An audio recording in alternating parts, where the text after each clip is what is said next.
नमस्कार, करेन्ट न्युजमा स्वागत छ। म अमृतराज काफले। अहिले गुठीको नामको जग्गा व्यक्तिको नाममा नामसारी गर्न मिल्ने गरी सरकारले गुठी विधेयक तयार पारेको भन्दै त्यस विरुद्ध सडक र सदनमा समेत आवाज उठिरहेको छ। भूमि व्यवस्था मन्त्रालयले तयार पारेको विधेयकप्रति सम्पदा तथा संस्कृतिविदले गम्भीर आपत्ति जनाएका छन् भने यो विषय चर्किँदै गएपछि विभागीय मन्त्री मात्र होइन, गृहमन्त्रीले समेत सदनमा जवाफ दिनु परेको छ।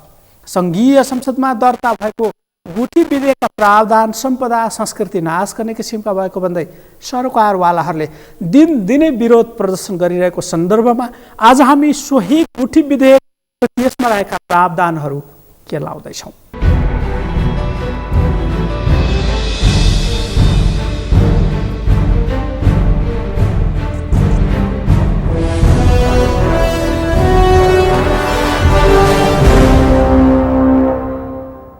गुठीको नामको जग्गा व्यक्तिको नाममा नामसारी गर्न मिल्ने गरी सरकारले तयार पारेको गुठी विधेयक विवादमा परेको छ। भूमि व्यवस्था मन्त्रालयले तयार पारेको विधेयकप्रति सम्पदा तथा संस्कृतिविदले आपत्ति जनाएपछि संसदमा समेत आवाज उठेको छ। सँगै संसदमा दर्ता भएको गुठी विधेयकका प्रावधान सम्पदा संस्कृति नाश गर्ने किसिमको भएको भन्दै विज्ञहरूले गुठीको मर्म बुझेर विधेयक संशोधन गर्न अथवा त्यसलाई स्थगन गर्न दबाब दिएपछि सरकार अप्ठ्यारोमा परेको छ। विधेयकमा मठ मन्दिर स्थापनामा बन्देज लगाउन सक्ने सम्मको प्रावधान राखिएपछि संस्कृति तथा सम्पदाविदहरू बढी चिन्तित देखिएका हुन्।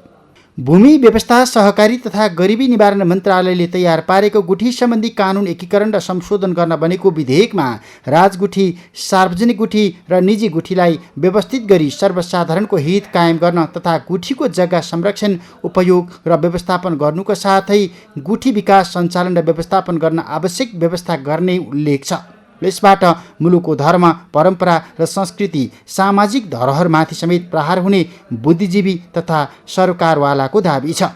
यो गुठीसँग सम्बन्धित विधेयक सार्वजनिक सरोकारसँग सम्बन्धित विधेयक भएको भएर यो सरकारवालाहरूसित राम्रोसित छलफल नगरिकन यस्तो विधेयक संसदमा पेशै गर्न हुँदैन थियो।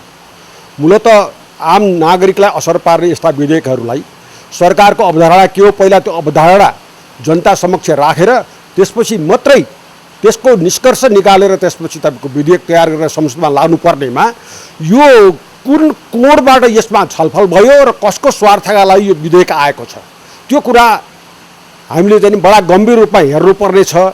गुठी सम्बन्धी विधेयकमा जग्गा कारोबारीलाई लाभ पुग्ने र गुठीको सम्पत्ति सहजै हिनाबिना गर्न सकिने व्यवस्था गरिएको भन्दै सांसदहरूले पनि आपत्ति जनाएका छन्। सँगै संसदमा सरकारमा रहेको दल नेपाल कम्युनिस्ट पार्टी नेकपाका सांसदले समेत आलोचना गरेका छन्। धर्म, संस्कृति र परम्परामा प्रहार गरेर सामाजिक सद्भाव बिगार्ने काम नगर्न सांसदहरूले सरकारलाई सचेत गराएका छन्। गुठी सम्बन्धी मुद्दा, संविधानको मुद्दा, प्रस्तुत भएका विधेयकहरूको मुद्दा, भर्खरै चाहिँ सरकारले लाठी प्रहार गरेर मान्छेहरू घाइते भएको मुद्दा, धर्म, संस्कृति र परम्पराको बारेमा हामीले मुद्दा उठाइरहेका छौँ। त्यो बारेमा सरकारको ध्यान आकर्षण गरेर सरकारको के हो धारणा, सरकारको धारणा हामीलाई चाहियो। सरकारको धारणा दिनुभन्दा अगाडि तपाईँले त्यसमा हामीले अवरोधै गरिरहेका बेलामा कसरी छलफल गर्नुहुन्छ? त्यस कारणले सभामुखजी यो गम्भीर चाहिँ आपत्तिजनक छ, यो नियमावलीको उल्लङ्घन हो। त्यस कारणले हाम्रो यसमा आपत्ति छ सभामुखजी। सर्वोच्च अदालतको विगतको नजिर अनुसार पनि गुठीको जग्गा रैकरमा परिणत गर्न सकिँदैन, तर विधेयकमा सर्वोच्चको फैसला प्रतिकूलका व्यवस्था राखिएको छ। यसले मुलुकभरका गुठी माथत रहेका झन्डै 7 लाख रोपनी जग्गा व्यक्तिको नाममा दर्ता हुन सक्छ। गुठीकै माथतमा रहेका र थेगिएका जात्रा परम्परा मासिन सक्छन्। गुठी सञ्चालन गर्ने जति पनि गुठियारहरू हुन्छ, गुठीसँग सम्बन्धित जति पनि नागरिकहरू छ, उनीहरूको अब बुढा नम्बर 23 र 24 मा कुनै पनि अधिकार नहुने, गुठीको जति पनि गुठियारहरूको अधिकारहरू छ स्वतः समाप्त हुने, सबैको अधिकारहरू प्राधिकरणमा सर्ने भन्नुको अर्थ र गुठीको जति पनि कुराहरू बुढाहरू मेन कुरा प्रस्तावनामा उल्लेख छ कि गुठी जग्गासँग मात्र सम्बन्धित कुराहरू आएछ। किनभने यो गुठी जग्गा मास्नको लागि नै भूमाफियाहरूसँग मिलेर बनाएको विधान हो कि जस्तो लाग्छ। किनभने यो अहिले हाल आएको विधान यो लागू भयो भने, पास भएर गयो भने मलाई लाग्छ यो नेपाल हाम्रो हिन्दू राज्य र हिन्दू धर्म, संस्कृति, परम्पराहरू कुनै पनि बाँकी रहँदैन। प्रस्तावित विधेयकमा भूमाफियालाई पोस्ने र मठ मन्दिर तथा धार्मिक स्थलको पूजाआजाको दायित्वबाट सरकार पन्छिन सक्ने व्यवस्था समेत राखिएको विज्ञहरू बताउँछन्, जसले लिच्छवी कालदेखि सुरु भइएको मौलिकता समेत मासिने अवस्था छ। सम्पदा संरक्षण गर्ने र जात्रा पर्वलाई निरन्तरता दिने दायित्वबाट निश्चित समुदाय पन्छिन सक्ने अवस्था छ। नेपालको सन्दर्भमा हेर्दाखेरि यो नेपालमा विश्वमै कुनै पनि हेरिटेजलाई जोगाउनको लागि सबभन्दा पहिला नेपालबाट सुरु भएको आफ्नै किसिमको विचार हो, आफ्नै किसिमको दर्शन हो, आफ्नै किसिमको संस्था हो। विज्ञहरूका अनुसार मुलुकभर 2335 गुठी छन्। यिनै गुठीका नाममा रहेको चल अचल सम्पत्ति व्यवस्थापनका लागि भन्दै सरकारले विधेयक तयार पार्दा समेत सरकारवालासँग परामर्श नगरेको गुनासो छ। त्यसैको परिणाम अहिले विधेयक सम्बन्धी विवाद पेचिलो बनिराखेको हो। गुठी व्यवस्थापनको पछिल्लो तथ्याङ्क अनुसार नेपालमा अमानत गुठी 1057 छ भने गुठी संस्थानले तोकेको व्यक्ति वा संस्थानले चलाएको छुट गुठीको सङ्ख्या 1050 छ। त्यस्तै छुट तथा अमानत गुठीको सङ्ख्या 145 देखिएको छ। राजगुठी बाहेकका गुठीलाई भने निजी गुठी मानिन्छ, जुन गुठीका जग्गा पुस्तौँदेखि विभिन्न व्यक्ति तथा संस्थानले भोग चलन गरिआएका छन्। यो अहिले विधेयक सँगसँगै उठिराखेको महत्त्वपूर्ण र गम्भीर प्रश्न हो। भूमि अधिकार मञ्चले सार्वजनिक गरेको तथ्याङ्क अनुसार नेपालमा विभिन्न 68वटा जिल्लामा किसानले पुस्तौँदेखि गुठीको जग्गा उपभोग गरिआएका छन्, तर जग्गाको स्वामित्व अझै स्थापित हुन सकेको अवस्था छैन। यही अवस्थामा सरकारले गुठी जग्गाको मूल्य बढ्दै जाँदा गुठी जग्गामा भूमाफियाको आँखा लागेको भन्दै जग्गा व्यवस्थापनका लागि नयाँ ऐनको मस्यौदा तयार पारेको छ। तर प्रस्तावित विधेयक विरुद्ध सडकदेखि सदनसम्म आक्रोश पोखिराखेको छ।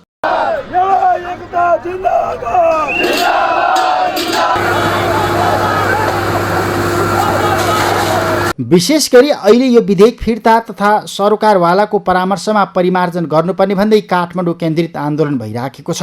विधेयकमा भएका कतिपय व्यवस्थाले हाल गुठी जग्गा भोगचलन गर्दै आएका कृषकको अधिकार खोसिने र भूमाफियालाई जग्गा दलाली गर्न सजिलो हुने सरकारवालाको चिन्ता छ।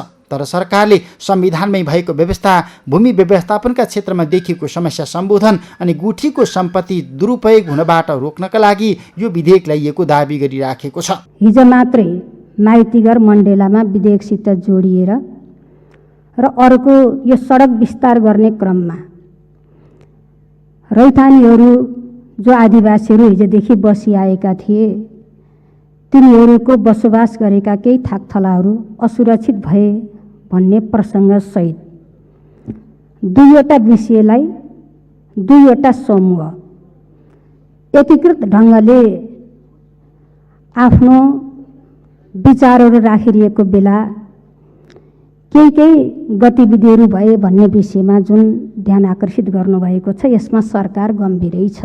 अब बाँकी यो गुठी विधेयकसित जोडिएका केही विषयहरू माननीय सदस्यहरूको बिचमा साँच्चै माननीय सदस्यहरूले हामीले मानिआएको सनातन धर्म संरक्षणको सवालमा यसले केही खलल पुर्याउँछ कि एउटा जिज्ञासा छ।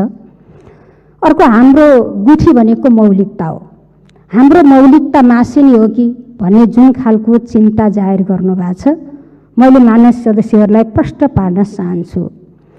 वास्तवमा यो विधेयक हिजोदेखिको निरन्तरता हो। हिजोको निरन्तरता, हिजोको मर्म भावनालाई प्रतिकूल पार्ने गरी यो विधेयक प्रस्तुत भएको छैन। सरकारले विधेयकको प्रतिरक्षा गरे पनि किसानले भोगचलन गर्दै आएको जग्गा उसैको नाममा दर्ता गर्न सहजीकरण गर्ने व्यवस्था हुनुपर्ने र किसानबाट भोगचलन गर्दै आएको जग्गा खोसिने अवस्था सिर्जना गर्न नहुने भन्दै कृषक अधिकार तथा सरकारवाला क्षेत्रमा काम राखेका संस्थाहरूले अहिले आवाज उठाइराखेका छन्, माग गरिराखेका छन्।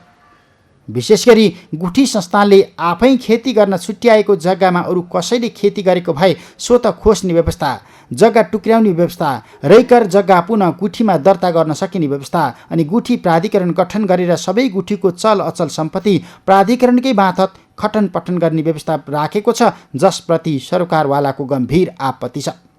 तर पनि सरकारले गुठीको हजारौँ रोपनी जग्गा भूमाफियाले जथाभावी दुरुपयोग गरिराखेकाले त्यसलाई व्यवस्थित पार्न यो विधेयक ल्याइएको भन्दै विधेयकका विरुद्धमा सदन अनि सडकमा चर्को विरोध गर्नुको अर्थ नरहेको जवाफ दिएको छ। विधेयकले देशभरका गुठीको एकीकृत विकास, सञ्चालन, व्यवस्थापन र प्रशासनका लागि राष्ट्रिय गुठी प्राधिकरणको परिकल्पना गरेको छ। यस्तो प्राधिकरणले गुठीका चल अचल सम्पत्ति प्राप्त गर्न, भोग गर्न र आवश्यकता अनुसार बेचबिखन गर्न सक्नेछ। यस्तो किसिमको उन्नतका शब्दहरू छन् र त्यसलाई चाहिँ काट्नको लागि यो धार्मिक सम्प्रदायहरूले एउटा गर्नु मैले गरेँ। अनि दफा 23 मा गुठीको हक र दायित्व प्राधिकरणमा सर्ने, प्राधिकरण सोधै सक्ने गुठीको सम्पूर्ण हक दायित्व त्यो पनि हुन्छ। यो ऐन लागू भएमा गुठीको सम्पूर्ण हक दायित्व प्राधिकरणमा सर्नेछ। गुठीको जिम्मा गुठियारको हातबाट खोसिएर प्राधिकरण मार्फत कर्मचारीमा जानेछ। विधेयकको दफा 3 र 14 मा विज्ञ समिति र सञ्चालक समिति गठन गर्दा सम्बन्धित सरकारवालालाई प्रतिनिधित्व गराउने कुनै पनि व्यवस्था राखिएको छैन। दफा 19, 20 अनि 21 ले गुठियार, महन्त, पुजारी र रकमीहरूलाई विस्थापित गर्ने बाटो खुल्ला गरेको छ। त्यसैगरी दफा 23 मा यो ऐन प्रारम्भ भएपछि सार्वजनिक वा निजी गुठी स्थापना गर्न, धार्मिक स्थल निर्माण गर्नका लागि स्वीकृति लिनुपर्छ भनिएको छ। यो आपत्तिजनक विषय हो। त्यसैगरी दफा 24 र 25 मा गुठी धर्म, संस्कृति, सम्पदा र परम्पराको अपनत्व र थालनी आधार, प्राचीन लिखत, दानपत्र, लालमोहर, खड्ग निशान, सदन सवाल, समझदारी पत्र र अड्डा अदालतको फैसला र आदेश मिलापत्र परम्परागत अधिकारलाई पूर्ण रूपमा लत्याइएको अवस्था छ। दफा 53 ले गुठी तैनाथी जग्गामा ऐन प्रारम्भ हुनुभन्दा अघि आफ्नै पुँजी र श्रम लगाएर कुनै पूर्वाधार बनाएको छ भने प्राधिकरणले तोकेको समय सीमाभित्र यो जग्गा रजिस्ट्रेसन प्रयोजनका लागि निर्धारित न्यूनतम मूल्य तिरेर रैतानीमा परिणत गर्न सकिनेछ भन्ने व्यवस्था राखिएको छ। यसबाट अधिकांश मठ मन्दिर क्षेत्रमा अनाधिकृत रूपमा बनाइएका घरहरूले वैधानिकता पाउनेछन्, स्वतः व्यक्तिको नाममा जानेछ। विधेयकको दफा 54 मा गुठीको घर जग्गा, घर, पसल, पाटी, पौवा आदि बहालमा पाएको भूबहाल बहालवालाले को हक यो ऐन प्रारम्भ भएपछि स्वतः समाप्त भई त्यस्तो जग्गा, घर, पसल अनि पाटीमा प्राधिकरणको हक कायम हुन्छ भनिएको छ। जबकि गुठी भनेको धार्मिक वा सांस्कृतिक कामका अतिरिक्त बाटोघाटो बढार्ने, मठ मन्दिर सफाई गर्ने, असहाय तथा अपाङ्गता भएका व्यक्तिको खानपिन र बसाइको बन्दोबस्त गर्ने, पोखरीका माछादेखि मन्दिरका परेवाको समेत रेखदेख गर्ने कल्याणकारिणी कार्यका लागि परिचालित संस्था हो। नेवार समुदायमा यसको अझ ठुलो महत्त्व छ, जो मान्छेको जन्मदेखि मृत्युसम्म विभिन्न विधान गर्नका लागि अलग अलग गुठी मार्फत परिचालन हुन्छ, जुन गुठीले कुनै न कुनै रूपमा धर्म, संस्कृति अनि परम्पराको निरन्तरतामा महत्त्वपूर्ण भूमिका निर्वाह गरिराखेको पनि छ।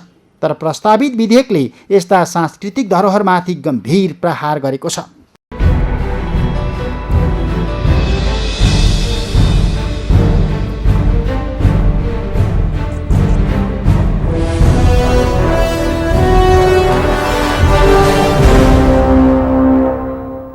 नेपालमा धार्मिक वा सांस्कृतिक कामका अतिरिक्त बाटो बढार्नेदेखि मठ मन्दिर सफाई गर्ने कामसम्म गुठीकै मातहतमा भइरहेको छ। असहाय तथा अपाङ्गता भएका व्यक्तिको खानपिन र बसाई बन्दोबस्त गर्ने मात्र होइन, गुठियारहरूले नै पोखरीको माछादेखि मन्दिरका परेवाको समेत रेखदेख गर्ने गरेका छन्। यो नेपाली धर्म, संस्कृति र परम्पराको निरन्तरता समेत हो। अझ कल्याणकारी काम मात्र होइन, संस्कृति र परम्परामा निकै धनी मानिने नेवार समुदायमा त मान्छेको जन्मदेखि मृत्युसम्मका विभिन्न विधान सम्पन्न गर्न अलग अलग गुठी नै क्रियाशील हुने गरेको छ, जुन गुठीले कुनै न कुनै रूपमा धर्म, संस्कृति तथा परम्पराको निरन्तरतामा महत्त्वपूर्ण भूमिका निर्वाह गर्दै आएका छन्। यस्ता सांस्कृतिक धरोहरको निरन्तरता मानिने गुठीको व्यवस्थापनमा प्रशस्तै समस्या रहेको र गुठीको चल अचल सम्पत्ति अपचलन भएको भन्दै सरकारले त्यसलाई व्यवस्थित गर्न खोज्दा किन विवाद चर्कियो त? थप सामग्री एकैछिनको विश्रामपछि।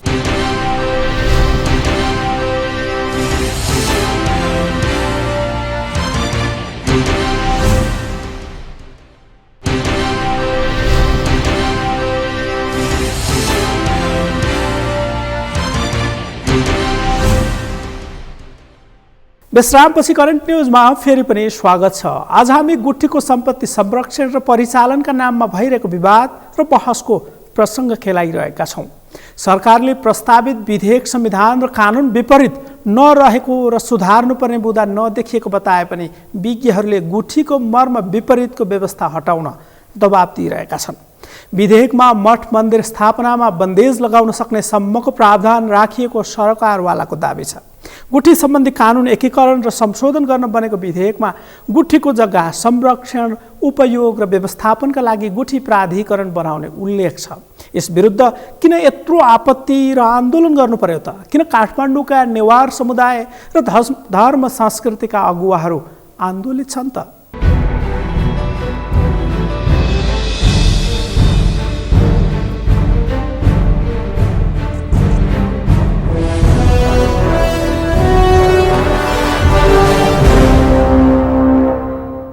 संसदलाई नै जसरी गुमराह गर्ने, प्रतिपक्षलाई नै जसरी गुमराह गर्ने कार्यहरू संसदभित्र नै भएको छ, त्यसको हामी घोर निन्दा गर्दछौँ। अब आएर यो जुन विधेयकको कुराहरू आइरहेछ, यो विधेयक यति चाहिँ धर्म संस्कृति विरोध रहेको छ कि यो विधेयक लागू यदि भयो भने हाम्रा सम्पूर्ण धर्म संस्कृति सम्पदा, रहनसहन, सभ्यता सबै टसनस हुने स्थितिमा चाहिँ पुग्न जान्छ। किन त भन्दाखेरि यो गुठी भनेको मात्र जग्गासँग सम्बन्धित, भूमिसँग सम्बन्धित संस्कृति सम्पदा होइन। गुठी भनेपछि यसमा हरेक किसिमका विविध पक्षहरू, सांस्कृतिक सम्पदाहरू, इन्टेन्जिबल, टेन्जिबल, देखा पर्ने नदेखिने संस्कृतिहरू यसमा समाहित रहेको हुन्छ। र एउटा यसमा चाहिँ कुनै व्यक्ति अथवा समूह मात्र समावित हुँदैन। गुठीहरूका चाहिँ सञ्चालनमा विभिन्न समूहका विभिन्न जातिहरूका मानिसहरू सामूहिक रूपमा भेला भएर यो गुठीहरू चाहिँ सम्पन्न गर्ने कुराहरू हामीले गुठीका विभिन्न जात्रा पर्वमा देखिराखेकै कुरा हो। अब यी सम्पूर्ण आयस्ता सम्पदाहरू गुठी प्राधिकरण अन्तर्गत चाहिँ जाने, निजी गुठीहरू चाहिँ सम्पूर्ण रूपमा चाहिँ प्राधिकरणले चाहिँ लैजाने हो भने हाम्रा स्वामित्वमा रहेका सबै आयस्ताहरू, मूर्तिहरू, धन सम्पत्तिहरू यो प्राधिकरणले लाने हो भने यो सञ्चालन कसरी हुन सक्छ? यो हुन नै नसक्ने। किनभने यो आफ्नै माटोमा हुर्किएका, आफ्नै संस्कृति संस्कारमा हुर्किएका गुठी परम्पराहरूलाई कुनै एकदमै विद्युत व्यक्ति भनौँ अथवा कुनै जाने सुनेका व्यक्तिले पनि सञ्चालन गर्न सक्ने होइन। किनभने यो माटोमै उम्रिएको, हामी जन्मना साथै यो आफ्नो संस्कारमा समिति आएका गुठी परम्पराहरूलाई चाहिँ सम्बन्धित निकायहरूले मात्रै सञ्चालन गर्न सक्छ। यो कुनै विशेष व्यक्तिहरू आएर, कुनै विज्ञहरू आएर चलाउन सक्ने यो गुठी परम्परा, गुठी संस्कृति, गुठीको चाहिँ नेचर चाहिँ होइन। त्यसकारण यो गुठी भनेकै हाम्रो पहिचान भएको कारणले गर्दाखेरि यो पहिचानलाई बचाइराख्नु भनेकै हाम्रो चाहिँ संस्कृति सम्पदा, राष्ट्रको धरोहर बचाइराख्ने कुरामा यो जसरी विधेयकहरू आइरहेको छ, अब यो विधेयक अन्तर्गत चाहिँ निकट भविष्यमा कुनै पनि यो धरोहरहरू, मन्दिरहरू, कुनै पनि पार्टी पावाहरू बन्ने स्थिति पनि त्यहाँ बन्दैन। किनभने यदि त्यो बनाउने हो भने त्यो प्राधिकरणसँग चाहिँ स्वीकृति लिएर त्यसका सम्पूर्ण आयस्ताहरू, जेठाहरूको स्रोतहरू समेत उल्लेख गरेर त्यहाँको स्वीकृति पश्चात मात्रै निर्माण गर्न सकिने चाहिँ त्यहाँ भनिएको छ। यसरी कुनै पनि आयस्ता, धर्मास्था, कुनै धर्मचित्त उत्पन्न भएको व्यक्ति यस्तो कानुनी झन्झटमा को बस्न सक्छ र? कुनै यो हुन नै नसक्ने कुराहरूमा एउटा चाहिँ सङ्क्रमित गरेर चाहिँ यो जसरी धर्मका सम्पदाहरू, संस्कृतिका सम्पदाहरू चाहिँ एकीकृत गरेर तहस नै गर्ने स्थितिमा चाहिँ ल्याएको छ। यो चाहिँ एकदमै निन्दनीय कुरा हो। हाम्रो माग के हो भन्दाखेरि सरकारवालाहरूलाई नै जो धर्मका मानिसहरू हो तिनीहरूले जसरी यो जात्रा पर्व संस्कृति मनाइरहेको छ तिनीहरूकै जिम्मामा यो पर्व संस्कृतिहरू चलाउनु पर्दछ। होइन भने विकृतिहरू धेरै आउँछ। उदाहरणकै लागि पशुपति विकास क्षेत्रभित्र चर्चहरू चाहिँ बनिएको छ। यदि सरकार निकायहरूको स्वामित्वमा चाहिँ यो पशुपति निकाय यो क्षेत्र रहेको भए त्यहाँ चर्च बन्ने त स्थिति नै बन्दैन। त्यसकारण यो विविध प्रपञ्चले चाहिँ जस्तो धार्मिक सहिष्णुतामा खलल पार्ने काम भइरहेछ, यसलाई टेवा दिने काम, यसलाई चाहिँ अझ ज्वलन्त बनाउने काम यो विधेयकले गरेको देखिन्छ। त्यसकारण यो अवश्य पनि यो बदर भागिरहेको छ।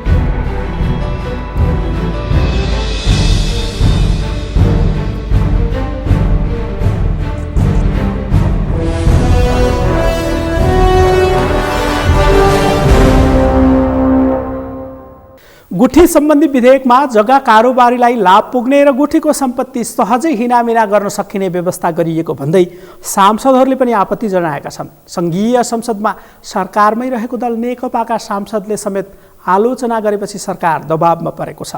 धर्म संस्कृति र परम्परामा प्रहार गरेर सामाजिक सद्भाव बिगार्ने काम नगर्न बुद्धिजीवीहरूले पनि सरकारलाई सचेत गराइरहेका छन्। कानुनविदहरूले सर्वोच्च अदालतको 2065 साल वैशाख 11 गतेको फैसलाको नजिर बाहिर नजान सम्झाइरहेका छन्। तर सत्य के हो भने विधेयकमा राखिएको व्यवस्था जस्ताको तस्तै पारित गरियो र यसको कार्यान्वयनमा सम्बद्ध निकाय जवाफदेही बनेनन् भने मुलुकभर रहेका 2365 गुठीमा थत रहेका झन्डै 7 लाख रोपनी जग्गा व्यक्तिको नाममा दर्ता हुन सक्छ। गुठीकै माथहतमा रहेका र थेगिएका जात्रा परम्परा मासिन सक्छन्। मठ मन्दिर तथा धार्मिक स्थलको पूजाआजा र धर्म परम्पराबाट समुदाय अलग हुन सक्छ। लिच्छवी कालदेखि चलिआएको गुठीको मौलिकता मासिन सक्छ। यो चासोको विषय समेत हो। हवस् त, करेन्ट न्युजको आजको समय सकियो। भोलि फरक विषयका साथ उपस्थित हुने नै छौँ। नेपालको पहिलो न्युज च्यानल सगरमाथा टेलिभिजन हेर्दै गर्नुहोला। नमस्कार।